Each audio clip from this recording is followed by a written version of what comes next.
네, 안녕하세요. 오늘 강의를 맡은 이경화입니다.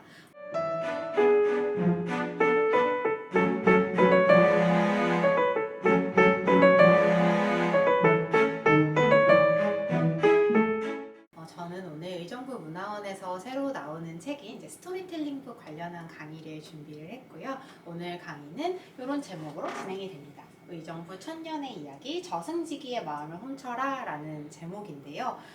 이것이 이번에 나오는 스토리텔링북의 이제 제목으로 이제 이 제목을 보면 아마 짐작이 어떤 내용인지 짐작이 가능하실 거라고 생각을 합니다. 천년 동안 진행이 되고 저승지기라는 어떤 인물이 등장하는 걸까 싶을 텐데요. 그러면 이번 강의가 어떻게 진행되는지 먼저 말씀을 드리도록 하겠습니다. 먼저 처음으로는 이 책이 어떻게 만들어지게 되었는지 제작 과정에 대해서 설명을 드릴 거고요.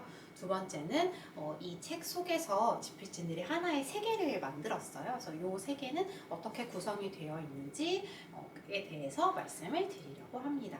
그리고 세 번째로는 전자마을의 유래 이야기라고 해서 전자마을이라고 이제 의정부에 있는 마을이죠. 그 마을의 유래와 관련된 이야기를 담은 그 한 편의 글이 있어요. 스토리텔링북 안에. 그래서 그것과 관련되어서 여러 가지 이야기를 들려드리려고 합니다.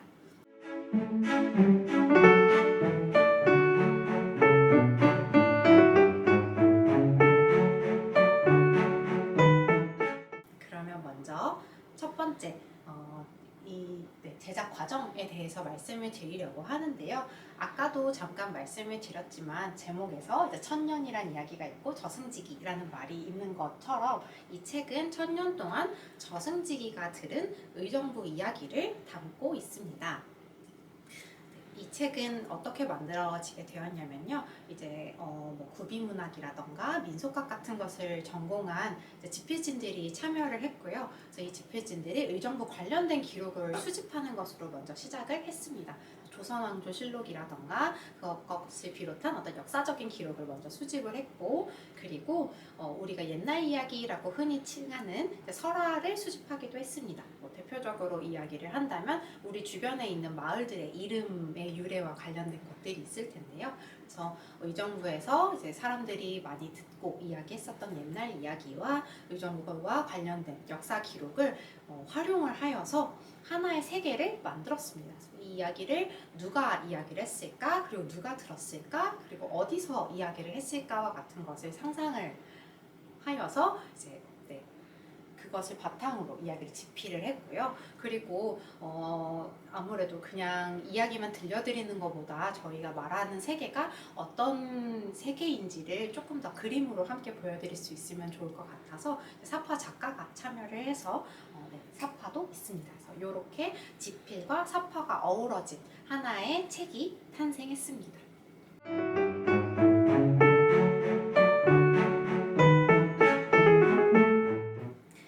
그래서 요거를 다시 한번 말씀을 드리자면 의정부 관련된 이제 기록, 역사적인 기록과 이야기를 모으고 그것과 더불어서 이제 한국의 저승관을 한번 버무려 보았습니다. 그래서 한국의 저승관이라고 말씀을 드렸을 때 어떤 세계가 떠오르실지 모르겠습니다. 우리가 죽으면 어떤 사람이 데리러 온다고 혹시 생각을 하실까요? 저승사자가 혹시 생각나지 않으시나요? 그래서 저승사자가 있는데 그럼 저승사자가 사람을 데리고 어디로 가게 될까도 굉장히 궁금하실 텐데요.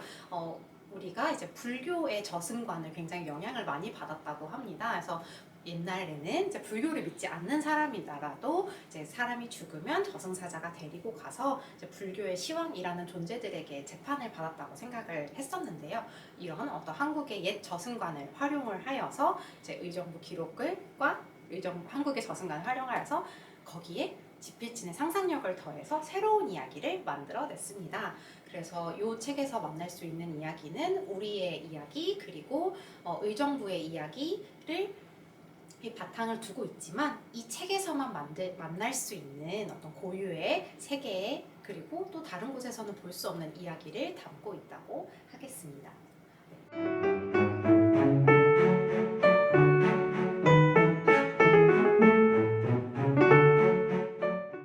그러면 이제 두 번째 번째로 넘어갈 텐데요. 그렇다면 이야기 속 세계는 어떤 곳일까? 조금 전에 저승관이라고 이야기를 드렸으니까요. 그렇다면 저승이 등장하지 않을까 하는 기대도 드실 테고, 어떤 인물들이 등장할까도 궁금하실 텐데요. 인물과 세계에 대해서 말씀을 드리도록 하겠습니다. 먼저 중심 배경이 되는 공간이 있는데요. 바로 저승과 이승 사이에 저승마을이라는 곳을 저희가 상상을 해서 만들어 보았습니다. 그래서 이곳은 저승과 이승의 어떤 경계에 있는 상상의 공간인데요. 이 앞에서 이제 저승으로 들어가는 문을 지키는 저승지기가 있습니다. 그래서 이 저승지기가 아주 사랑스러운 인물인데요. 이 인물이 주인공입니다. 그렇다면 이 저승마을은 어떻게 들어갈까를 저희가 고민을 하다가 하나의 설정을 이제 만들었습니다. 그게 뭐냐면 지역마다 저승의 물건의 모양을 닮은 이제 바위가 있는데 그곳을 통해서 저승마을로 들어갈 수 있다는 것입니다.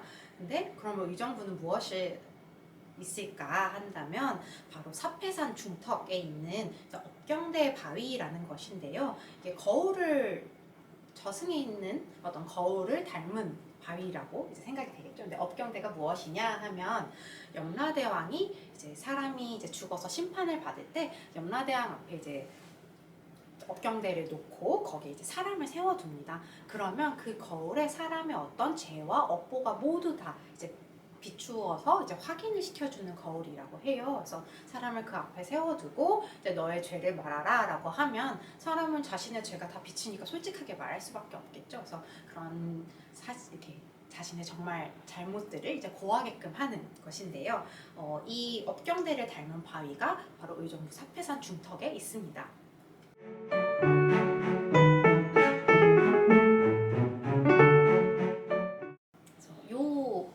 게 바로 그 사패산에 있는 업경대의 바위고요.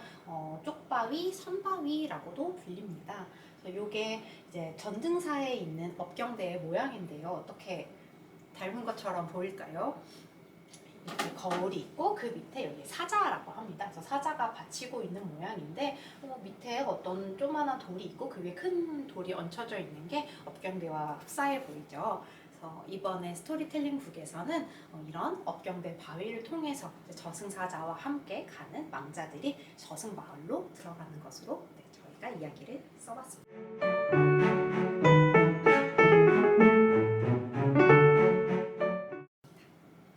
주인공은 저승지기인데요.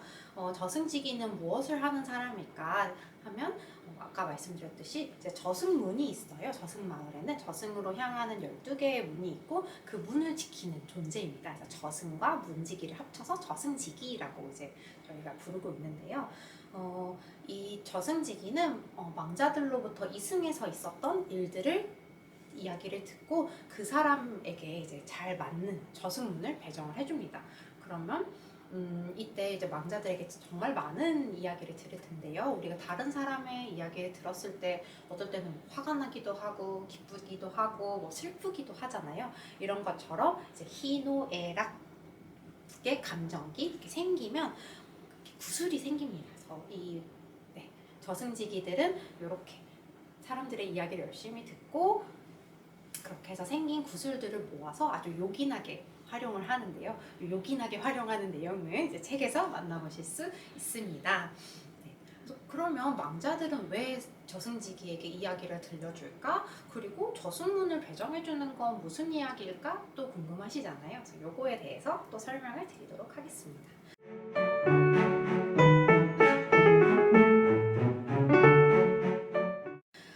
이것과 관련해서 이야기를 해봐야 되는 게 아까 제가 한국의 저승관을 이야기하면서 이제 불교의 시왕에게 사람들이 재판을 받는 것으로 이제 한국의 저승관에서 믿었었다라고 말씀을 드렸잖아요. 그래서 불교에서는 이제 사후에 10대 왕에게 차례로 재판을 받는 것으로 나타납니다.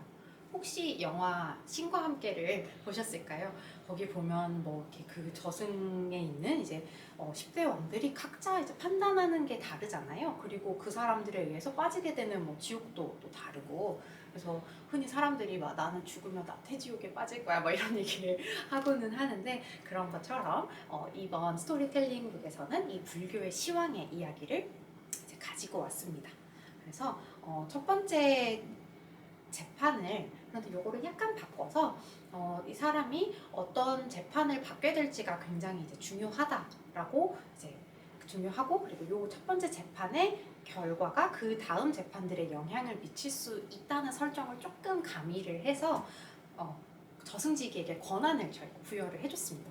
바로 사람이 받는 첫 번째 재판을 누구에게 받을 것인가를 결정할 수 있는 권한을 준 거죠. 그래서 저승지기가 이야기를 듣고 적합한 재판관이 있는 저승문으로 안내를 합니다. 그런데 생각해보면 우리 주변에 착하게 아주 잘 사는 사람도 있지만 그렇지 않은 사람도 있잖아요. 저런 사람은 저승에 가면 벌 받을 거야 라고 얘기하는 사람도 있을 텐데, 그렇다면 그 사람들도 저승지기가 적합한 재판을 줄까요? 그 사람에게 유리한 재판을 줄까? 궁금하잖아요. 그래서 여기서의 적합한이라는 의미가 무엇일지, 과연 모든 사람에게 아주 그 사람이 큰 벌을 받지 않게끔 도와주는 존재일지, 아니면 또 혹은 그 사람을 벌하는 존재일지, 이제 저승지기가 어떤 판단을 하는지 그것도 지켜보시면 재밌을 것 같습니다.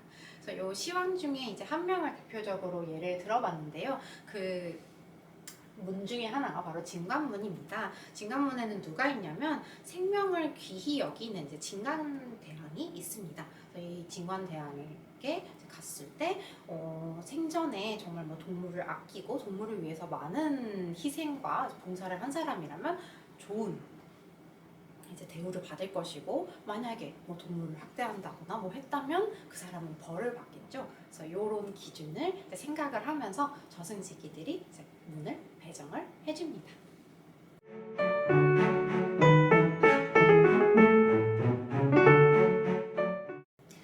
그래서 요 이야기는 언제를 다루고 있냐, 바로 조선시대의 초기부터 임진왜란까지의 이야기를 담고 있습니다. 그래서 이 이야기가 우리가 의정부에 대한 스토리텔링인 만큼 의정부 사람들이 들려주는 이야기를 담고 있는데요. 그러니까 의정부에서 살다가 혹은 의정부를 지나다가 이제 의정부에서 죽게 된 망자들이 저승마을로 가서 의정부에 대한 이야기, 의정부를 지나면서 혹은 살면서 겪었던 이야기들을 들려주게 됩니다. 그래서 이번 책에서는 초기부터 임진왜란까지 만나실 수 있고요. 여러분 임진왜란까지라고 이야기를 한 거 보면 그렇다면 그 뒤에 이야기는 어떻게 되는 걸지 궁금하시죠? 후속편을 기대하시면 되겠습니다.